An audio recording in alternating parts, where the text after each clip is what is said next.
Bom, eu queria bater um papo hoje sobre um assunto que eu acho muito importante, que é o seguinte. A gente tem uma lista, e eu fiquei anotando algumas e parei. Não é por cansaço, não. É porque ela é muito extensa. Que assim, qual é a lista de desafios do Brasil?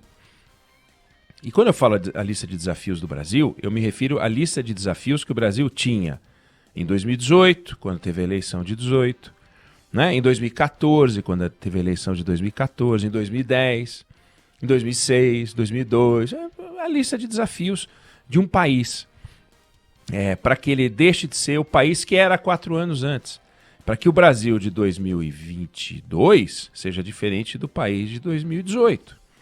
E a lista é uma coisa, vamos falar dela, ela vai crescendo conforme você vai lembrando as áreas, e você escolhe um tema e você vai encontrar 3, 4 coisas que precisam ser feitas.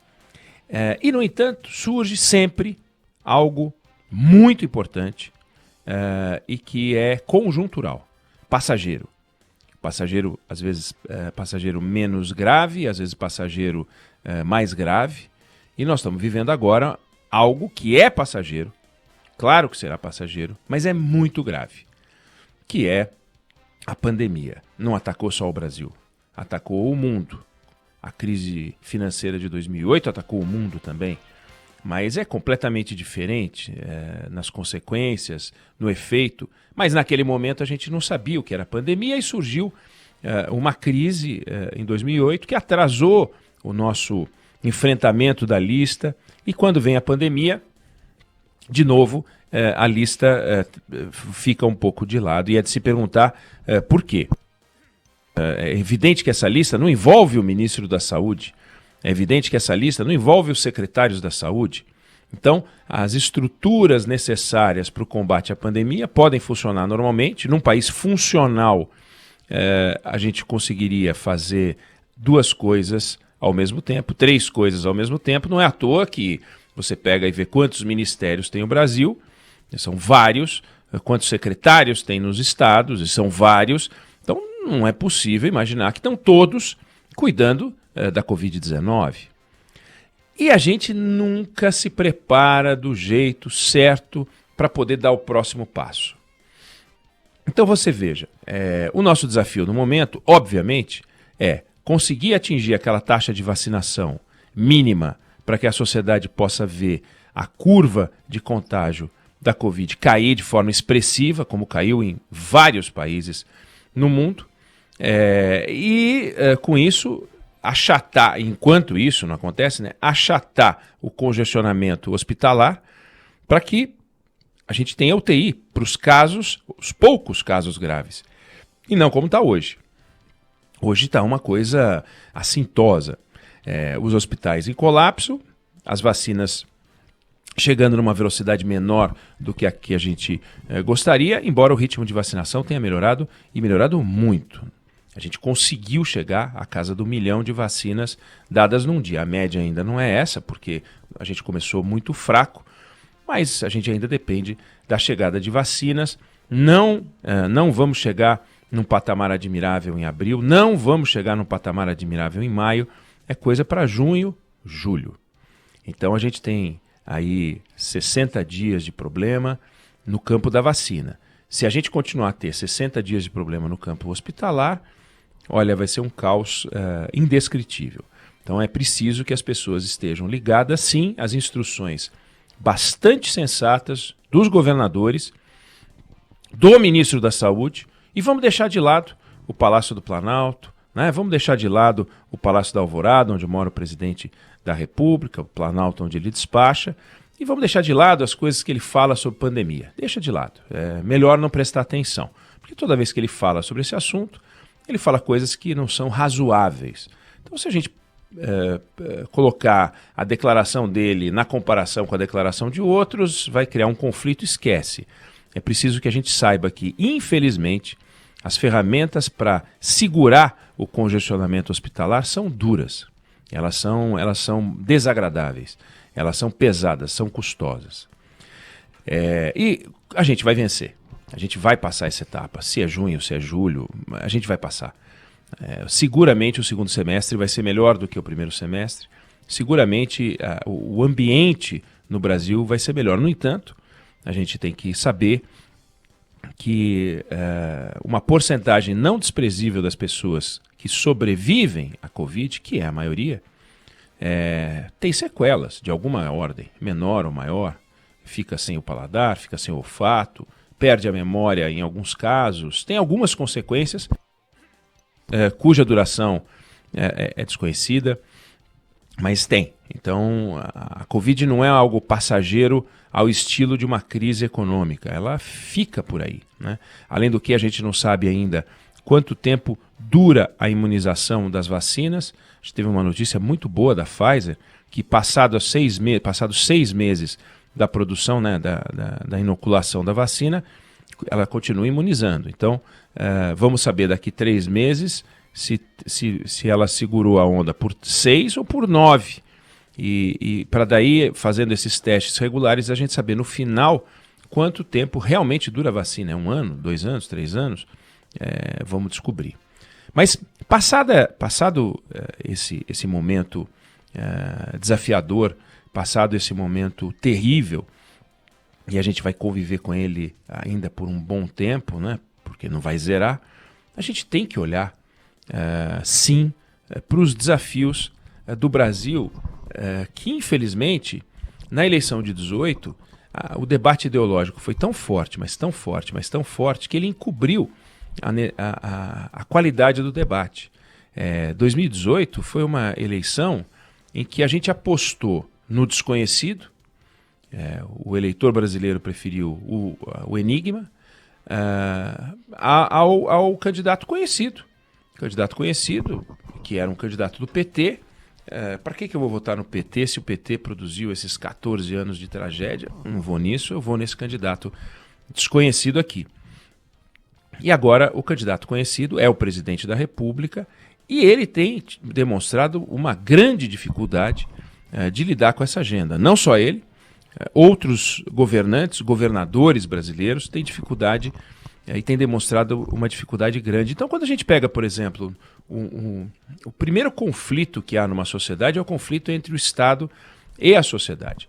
Quer dizer, o Estado tem demonstrado ser fundamental no combate às vacinas, mas isso não autoriza o Estado a ser perdulário nas coisas em que ele não é funcional. Quer dizer, não é razoável que o Arthur Lira se sinta à vontade para simplesmente dobrar ou triplicar o gasto, o direito dos deputados de gastar dinheiro com saúde ou com qualquer coisa. Não é razoável que os carros de deputado sejam trocados e tratados como se aquilo fosse uma coisa de um direito próprio deles. Por que eles têm que andar com um carro novinho em folha? Um deputado? Uma coisa é a segurança do presidente da República, outra coisa é um deputado. Outra coisa é um deputado estadual, um vereador, né? Ele precisa de carro para deslocamento. Vai de Uber, né? Vai de outro aplicativo qualquer, vai de táxi, vai de transporte público.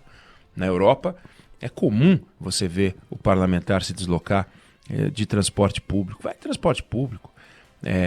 Mas a gente acha que é razoável gastar.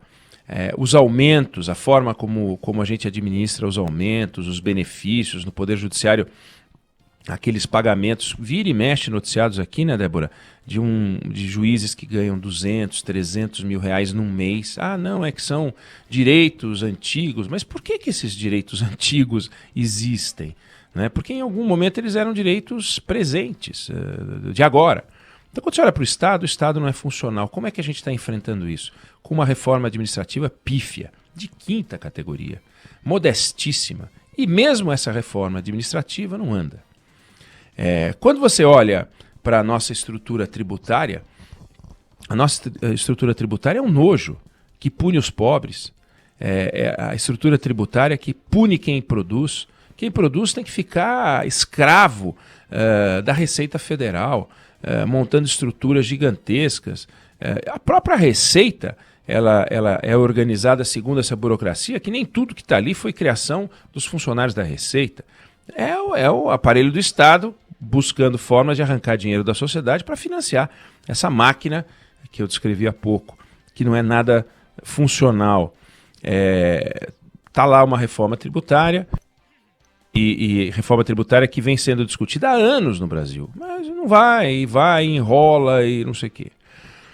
Aí nós vamos para os problemas do lado de fora, que é na nossa vida normal. Quer dizer, cadê o emprego no Brasil? Por que não tem emprego no Brasil? Por que tem 14 milhões de pessoas desempregadas? O que está acontecendo? É porque tem Covid? Então, antes da Covid, a gente tinha o desemprego zero, né? Não. Antes da Covid, a gente estava com uma taxa de desemprego alta. A partir de 2013 começou a subir, 14 começa a subir esse desemprego de novo, né? Por que a gente não consegue gerar emprego no Brasil? Por que uma empresa vai contratar? Ela não consegue vender, o brasileiro não tem renda, a renda não sobe. Se a renda não sobe, vou vender para quem? Ah, não, eu vou exportar. Bom, mas eu vou exportar, a participação do Brasil no comércio internacional é pífia. 1%, já foi maior lá atrás no passado. Mas não cresce, não cresce, não cresce. A participação continua a ser modestíssima. E aí a gente ainda não tem uma política de abrir mercado. Em alguns setores sim, mas de uma forma geral, cadê o Brasil cacheiro viajante? Não tem. A gente tinha até outro dia um chanceler que tentava, de alguma forma, né, fazer com que a gente perdesse a China como parceiro comercial. Uma coisa maluca. Um sujeito maluco, e ficou lá um tempão. E ficou, não porque o presidente, quer dizer, foi desligado, não porque o presidente decidiu desligar, não. Foi desligado porque o Congresso decidiu desligar e pressionou o presidente da República. Então a gente não consegue ter crescimento. Ontem, o Ricardo Gallo, né, nosso colunista do Almoço Grátis, ele falava com a gente, e olhando as taxas de crescimento do Brasil históricas, é ridícula a taxa do Brasil dos últimos 30 anos. Um negócio patético, um negócio horroroso. A gente não cresce, a gente anda de lado. Mal e mal repõe o crescimento vegetativo da sociedade. Aí num ano vai melhorzinho, daí no outro cai 3, depois fica 0. A indústria brasileira, olha o que está acontecendo com a indústria brasileira. A gente cada vez mais não pode falar made in Brasil. Daqui a pouco não vai poder falar made in Brasil. Nós não vamos ter made in Brasil, vai ser made in nada. Porque a indústria não tem estímulo nenhum para trabalhar. E eu não estou falando de estímulo tributário, estímulo. Para abrir é burocracia, para fechar é burocracia. Se dá um problema é a burocracia. O Estado só é rápido para cobrar. Aí vai no pescoço da empresa e cobra. Eu não estou falando da mega empresa. Estou falando daquilo que é a realidade empresarial de todos os países. O grosso da economia de um país são pequenas empresas. E é um desastre. Cadê? Cadê a indústria? Não tem estímulo nenhum. Cadê o investimento em infraestrutura? E aqui eu estou falando alguns itens da lista. Cadê a pesquisa no Brasil? O que está acontecendo com a pesquisa? Tem pesquisa no campo do agronegócio, evidente, um setor que vai bem. Mas cadê a gente abrindo picadas nesse campo, né? Nossas exportações que vão bem no campo das commodities, mas e no campo dos produtos de valor agregado? Você pega um aparelho telefônico que pesa 150 gramas, ele custa $1.000. Quer dizer, com 150 gramas você faz $1.000. Quantas toneladas você precisa de certos produtos para fazer $1.000? Então você enfia num navio toneladas de produtos para ganhar $1.000. Um aparelho de $1.000 você põe no bolso. Então a hora que você enche um container de aparelhos de $1.000, olha só o volume que ele ocupa e quanto vale aquele container. Quantos containers você precisa encher de ferro, de soja, é complicado isso. Então a gente não consegue ter um produto. E quando a gente vai tentar fazer, é um desastre, não tem estímulo, não tem a pesquisa que me referi, não tem apoio de nada.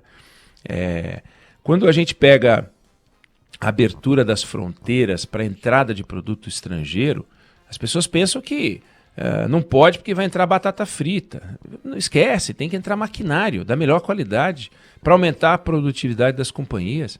Cadê esse maquinário entrando? A que custo ele entra? Com esse câmbio? Com as burocracias? É uma coisa maluca. Capacitação de mão de obra que tem a ver com emprego. A mão de obra brasileira é complicada, a produtividade brasileira é muito baixa. É baixa na construção civil, é baixa na indústria, é baixa. Então os produtos brasileiros acabam gerando acabam sendo muito caros, com muita gente trabalhando, aumentando o custo demais.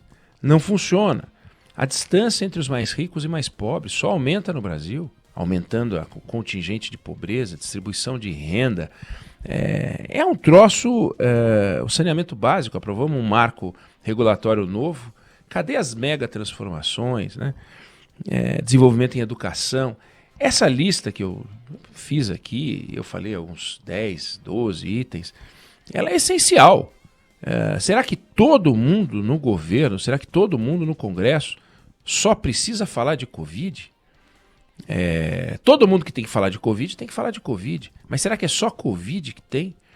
Não, porque uma hora a Covid vai passar e nós vamos virar para essas pessoas que deveriam estar discutindo isso e vão falar, e aí, o que vocês têm para entregar agora que a gente venceu a Covid? E a resposta vai ser, agora nós vamos começar. Então é mais um ano perdido. Então um país que cria décadas perdidas, através de anos perdidos e através de meses perdidos. Essa é o nosso modelo de funcionamento. Ou a gente começa a colocar problemas de curto prazo, que são emergenciais, médio prazo e longo prazo, numa balança razoável, com uma listinha de coisas a fazer, ou esse eterno improviso. E esse governo em particular é de um improviso retumbante, é um desastre. Não consegue conduzir as conversas mais complexas. É a discussão ideológica, é a provocação e tal. E cadê a agenda, sabe? A reunião do presidente da República em torno de uma pauta razoável no campo da infraestrutura. Uma coisa é o ministro Tarcísio inaugurar obras que estão paradas, e aí vai lá o presidente, inaugura uma pontezinha, um negócio ali. É importante, tem que acabar as obras paradas, mas cadê um projeto de desenvolvimento? Os Estados Unidos agora estão discutindo um mega projeto de renovação de infraestrutura. Renovação. A gente está falando em implantação, onde não há nada. Então, a gente tem que olhar para isso. A gente não pode olhar só para os problemas conjunturais, embora o nosso problema conjuntural de hoje é 4 mil mortes por dia, quase. É vida que se vai. Mas tem que ter gente com sangue frio olhando para estes outros problemas. Do contrário, a gente sai mais pobre dessa pandemia e vai ficar na miséria. E o Brasil não vai ser mais chamado para reuniões do G10, já não é. Do G20, daqui a pouco a gente vai caindo e vai se tornando irrelevante. Para virar uma Venezuela, não precisa ter um Chaves, não, sabe? Para virar uma Venezuela, você pode virar uma Venezuela por descuido, por descompromisso, por cansaço, por fadiga, por falta de atenção, por desrespeito. Agora, uma sociedade como a nossa não merece um negócio desse. Nem os venezuelanos também não merecem. Mas nós estamos no Brasil, nós vamos deixar esse empobrecimento tomar conta do país, empobrecimento dos líderes, empobrecimento moral, empobrecimento de agenda econômico, político. Nós não podemos deixar isso.